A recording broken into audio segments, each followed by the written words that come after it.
My troubled niece moved in after being kicked out by her parents, then tried to set rules for my house, so I taught her a hard lesson. I can't even believe the audacity of my niece. Her name is Keisha, 14, female. She's my husband's sister's daughter. Lately, she's become more and more rebellious, to the point that her own parents actually kicked her out.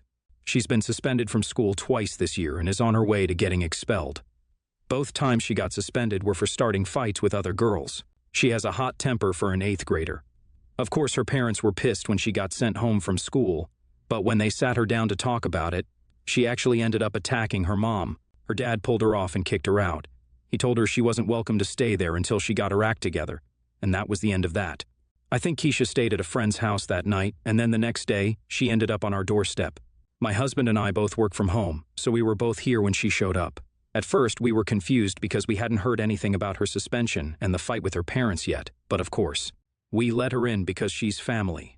She told us that her parents had kicked her out the day before for no reason at all. She said that her mother had gotten physical with her and that she was scared, so she came to us. Even as she was saying all this, we were skeptical. We knew Keisha had been on a bit of a mean streak lately, so my husband snuck away to call his sister and get the full story. Of course, she told him the whole truth. They said it broke their hearts to do it, but they genuinely didn't feel safe with her in the home anymore, so they kicked her out. And my brother-in-law said he was done letting her off easy for her behavior. If she was going to learn, she needed to learn the hard way.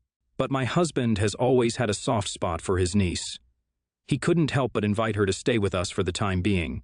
We don't have any kids yet, so we have plenty of room for her to stay.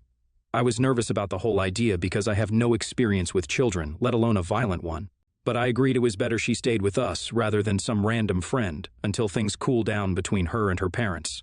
The first night was fine. She was on her best behavior, and we actually had a nice dinner all together.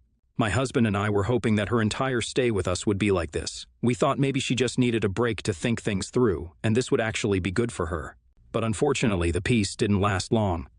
The next day, we woke up and followed our usual routines while getting ready for work. We took our showers, played music in the kitchen while we made breakfast, and then headed into our home office by 8 a.m. to start our day. Keisha didn't come out of the guest room until about 11:30. We heard her shuffling around the kitchen, and we came out to see if she wanted to join us for lunch. Just by looking at her, we could tell that wouldn't be the case. She looked rough and gave us a look that could kill when we walked into the room. I asked her how she slept, and she said, "Like shit." My husband yelled at her, telling her she wasn't allowed to speak to me like that, and she said maybe she'd be in a better mood if I wasn't so loud in the mornings. Apparently, she had heard me singing in the shower that morning, and I had woken her up. She asked if we could keep it down in the mornings from now on. We were shocked. I'd never been spoken to by a guest like this before, especially a kid. She shut herself in her room for hours after that. We had to get back to work, but we were both worried about how this whole day was going to go. At about 7 p.m., she came out of her room. I had saved her a plate for dinner, so we assumed she was coming out to join us and eat. Instead, she slammed a piece of paper down on the counter and started heading for the front door. My husband asked where she was going, and she said, "Out with friends." He said there's no way she was going out by herself right now, God knows where, with God knows whom. She's too young to be out by herself at night. I interrupted, asking her what the piece of paper she had sat down was all about. It was a handwritten list, and I read it out loud. Keisha's house rules: no music or singing before noon, no gross food for dinner, aka vegetables, no boring TV shows, no asking dumb questions, no coming in my room. My husband laughed at the list, but the look on Keisha's face was dead serious. She actually expected us to follow her ridiculous rules in our own house. I had finally had enough of this crap. I headed towards the door as well and grabbed my coat and keys and told her to get in my car. She seemed confused but could tell by my tone that I wasn't messing around. She headed for my car, and I told my husband we'd be back in a bit. We drove in silence for about 15 minutes.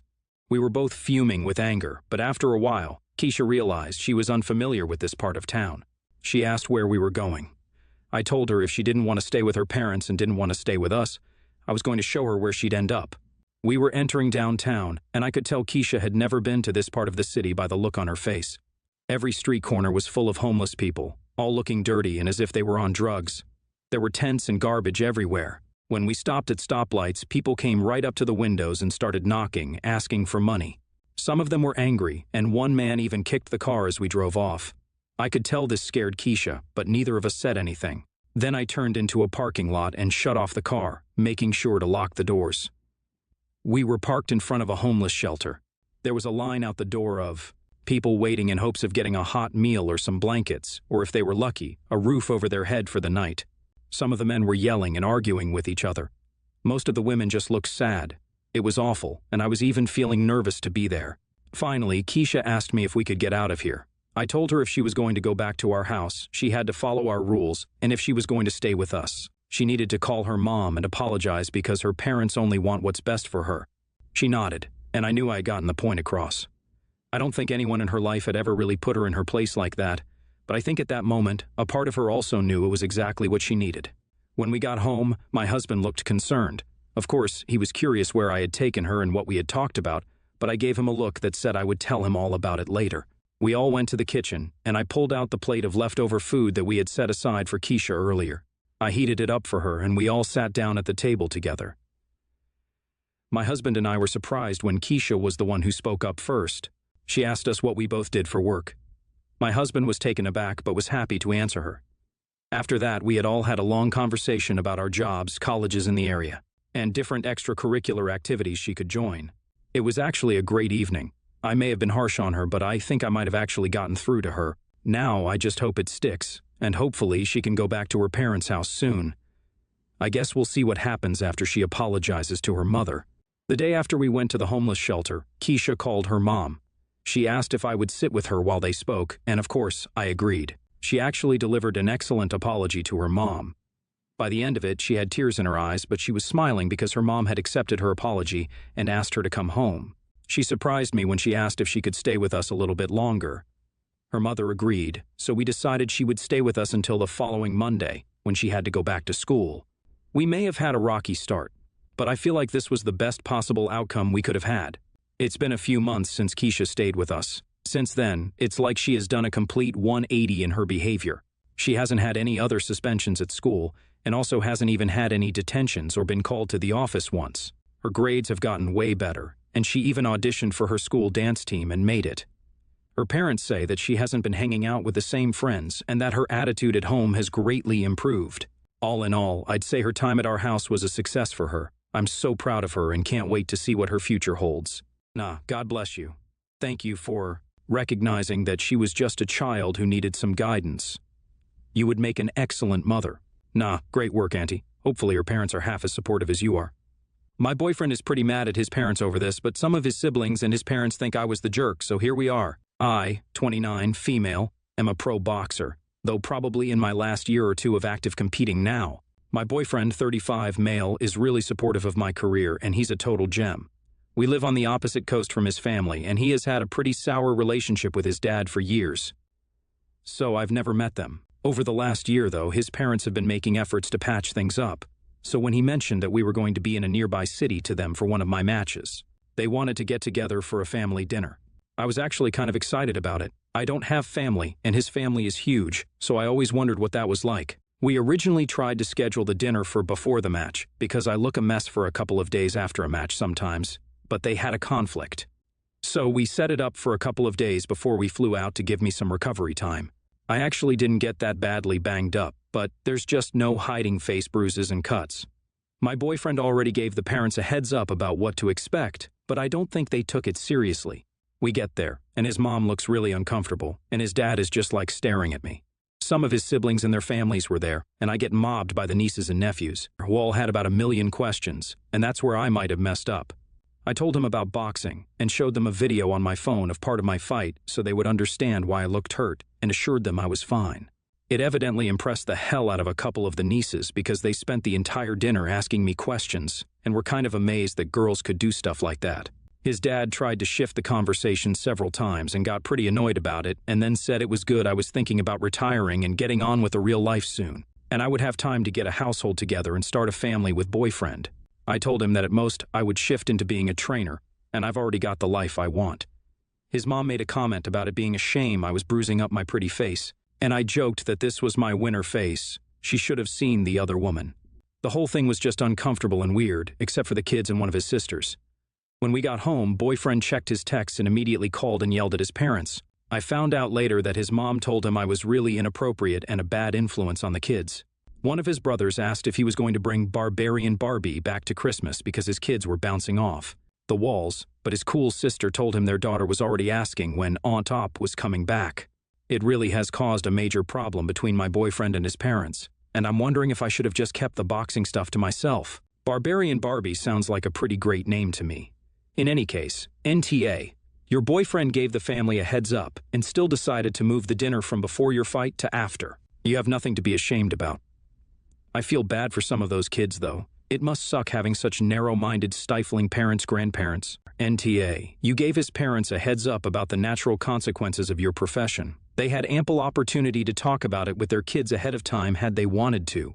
Assuming you are correct and they didn't take your warning seriously, they still had an opportunity once you were at the dinner to explain it in a kid-friendly fashion. In the absence of explicit guidance from them, you did a very natural and reasonable thing. You gave a simple and straightforward explanation of your visible injuries, complete with video evidence of where they came from. I'll admit I was both surprised and impressed with how you described your explanation, and then I realized that, like any other profession, you probably had ample practice in responding to common questions about it. So I'm no longer surprised, but I am still quite impressed. NTA.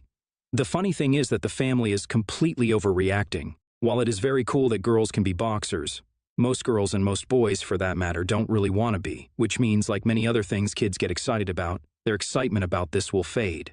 I'm 40, female, and my cousin, 36, male, married his wife, 35, female, 5 years ago, and in that time she's been a welcome member of our family. She's an academic and works as an assistant professor in a major city in the next state. Although she doesn't go to campus every day, she works from home the rest of the time.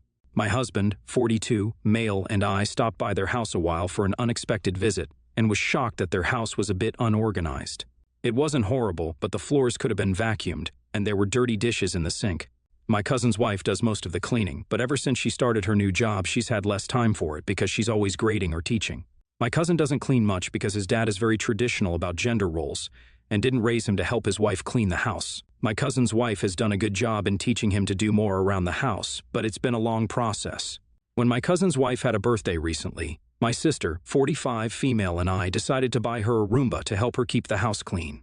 My cousin had privately apologized to me after my last visit for the house not being as clean as it could have been, so my sister and I thought that the Roomba would be useful for her.